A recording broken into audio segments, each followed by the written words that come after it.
Hi, it's Fiestaro. Hello, Aquarius placements. So, love reading for this mid-month. Okay. So, mid-September. Okay, so syempre, before po tayo mag-start, kung hindi ka pa nakakapag-subscribe, please do subscribe and hit the notification bell para lagi po tayo maging updated sa mga mangyayari pa lang. Okay, and yes, don't forget na mag-follow po sa atin pong FB page. Okay, and, o diba, ang daming end. Oo. Kung meron pong tanong pagdating sa ating private or personal reading, message lang po kayo sa atin pong FB page for more info. Okay? So, yeah, let's start. Aquarius placements. Anong meron sa situation nyo na naman? Sana iba na. Ayoko na ng Aquarius saga. Ayoko na. Oo, ako na yung sumusuko. Oo, sa inyong ah, silent ang tawag doon? Oo, silent arguments. Yes, merong sariling salita. O, tingnan natin. Aqua, anong meron? Okay. Divine masculine. So, young masculine energy. Okay. So, pwedeng lalaki ito. Okay. So, titingnan pa natin. Hindi to masyado sa akin itong yeah. Okay. Iba sa inyo, pwedeng feeling nyo this person is your other half. Yung mga pagganan-ganan. Oo. May yin to may yang. O, diba? Okay. So, tingnan natin ano pa. For Aquarius placements. Rejection. Naku po. So, here's abandoned, dismiss, and irrational fear. Okay.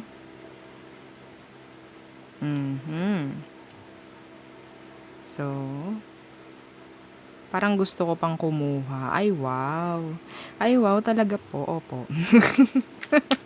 Tingnan natin. Isa pa. Kasi for me, ito wala tong sa akin. Tong card na to. For me, oo. Okay, one more. Aquarius. So, there's rejection. Okay, rejection. May nagre-resist, parang ganyan. Okay? May humihindi. Ayan. Okay? Perspective. Better off, happiness, clear headspace. Okay. So, I think, meron ditong tumatanggi para magkaroon ng mas maayos na sitwasyon. Oh! Ay, sana bago to. Ay. Sana bago to. Oo. Okay. Sana bago nga itong ating reading, no? Ating makuhang story, no? Ayoko na nung ulit-ulit. Oo, yung sige, palamigan kayo like laging ganun kay Aquarius. Patahimikan, kung sino mas tahimik, siya yung panalo. 'Di ba, Aqua? Ibahin naman natin, ha? na ko dito, na-intriga ako kung ano to. So, rejection, perspective. Some of you, you're trying to reject this person na sa ngayon, okay? Dahil mas alam nyo sa sarili nyo na magkakaroon kayo ng peace of mind. I don't know why. Yeah, the 7 of Wands universe nagpakita. This is black messages for me. This is black. Okay, meron din ditong gustong i-unblock mo na siya. Pwede namang hindi literal na block. Okay? It's like, pansinin mo naman ako. Parang ganon. Yan na naman tayo. Tumutungo na naman tayo doon sa ganon. So, tingnan natin Aquarius. Anong situation nyo? Tingnan natin. Situation ng mga Aquarius placements. The 7 of Pentacles in reverse. Okay. Parang may naubos, may nasayang na oras. The 2 of Swords. So, yes, I think ikaw yung gumagawa ng paraan para i-avoid na tong taong ito. Ay, sorry. Para i-avoid, oo. Some of you talagang binablock mo na, iniiwasan mo na. Kasi pwedeng walang naitulong, sabihin natin, walang nabigay na maganda. Oo, itong tao na 'to sa'yo. Yes. The Seven of Pentacles in reverse, this is for you, it's just a waste of time. Parang ganyan, itong taong 'to. Sa sitwasyon, nagkaroon ng, ah, nawalan ng kwenta lahat. Oo. Okay, in general. Parang walang pinatunguhan itong sitwasyon na 'to. Okay? Tingnan natin anong emosyon niya for you. Emotions. Okay. Ng taong iniisip mo, Aqua. The Ten of Cups. Emosyon. I think, naging masaya. Okay, naging masaya 'to sa'yo. Or pwedeng pinasaya mo 'tong taong 'to. Okay? Pwedeng water sign. What's with the Ten of Cups? Ten of Cups. The Three of Pentacles. Oh. Sana wala ditong, alam mo na. Okay, third party. Pwede kasing iba sa kanila, pwedeng matigas yung ulo. Mapababae, mapalalaki. Oo. Matigas yung ulo, yung parang yung gusto lang nila yung masusunod. Meron ako nakukuhang ganyan personality at attitude sa kanila. Yung kung anong ikasisiya nila, kahit mag-away kayo, gagawin niya eh. Ganon siya. Yes. Specific yun, hindi yun para sa lahat. Okay. So, tingnan natin. Anong emosyon mo for them? Emosyon ng mga Aquarius sa taong ito. The Devil in reverse. Okay. Pwedeng Capricorn. And the Eight of Pentacles.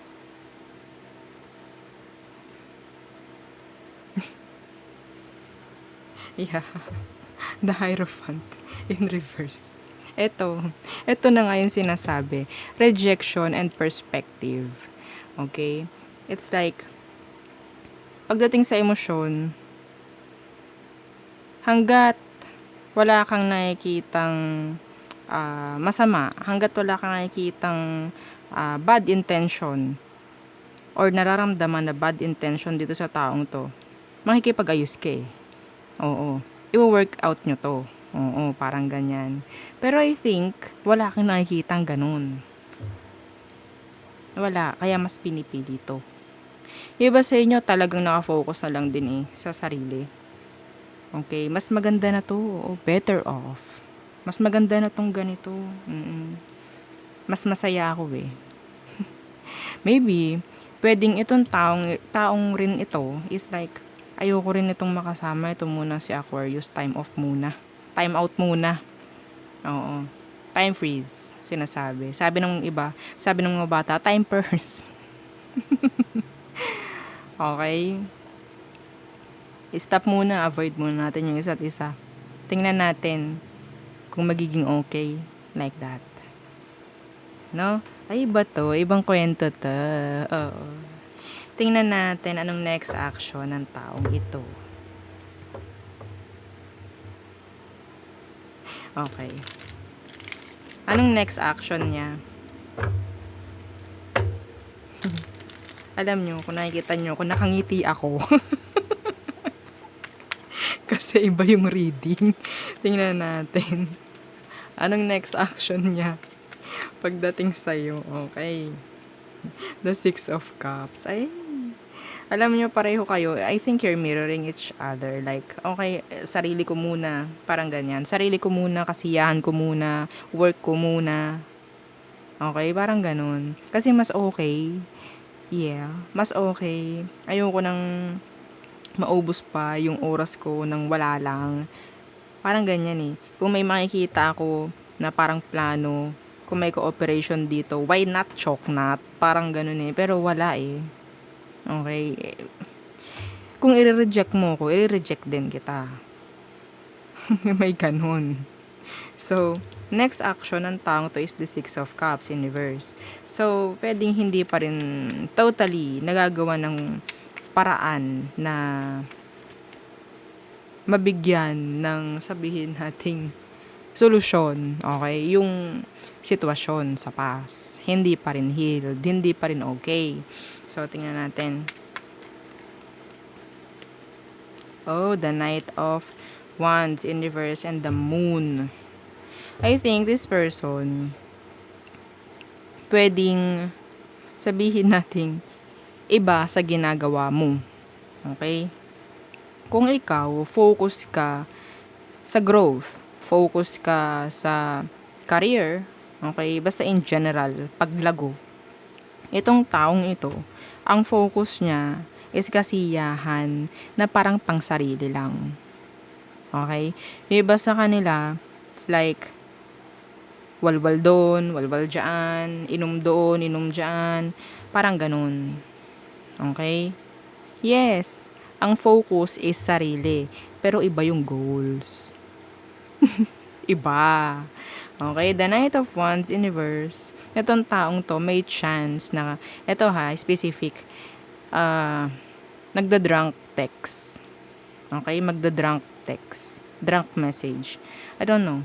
Yung nakainom, tas tsaka magme-message. Nakainom, or sabihin nating wala talaga sa tama yung ikot ng isip, tsaka magme-message sa'yo.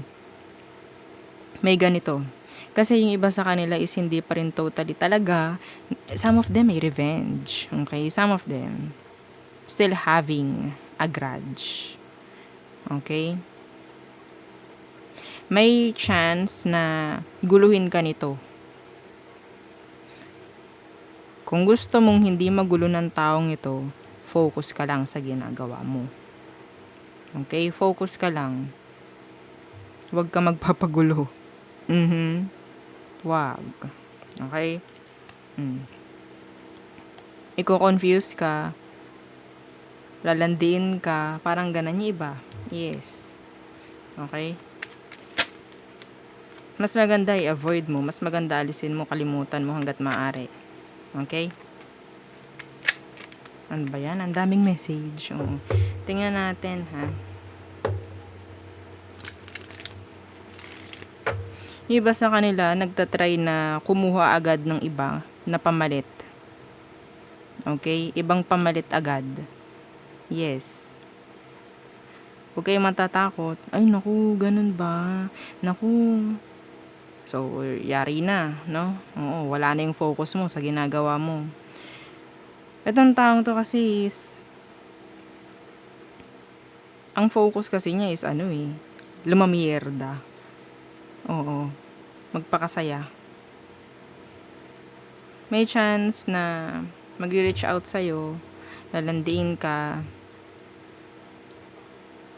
may mga ipapakita kung ano-ano, like, ay, meron na akong iba, mga ganun. Itatry ka lang na ialis yung focus mo sa kung anong meron. Okay? So, tingnan natin. Anong outcome? Sa iba sa inyo, kung itong taong to is a player, okay? A player, a time waster, ganun pa rin siya hanggang ngayon. Okay? Tingnan natin, anong outcome nyo? Aqua. The Six of Pentacles. Okay, and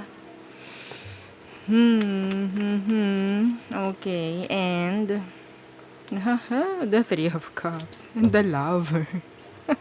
Patay tayo dyan, Aqua. May manghihingi ng sorry, oh. May makikipag-reconcile.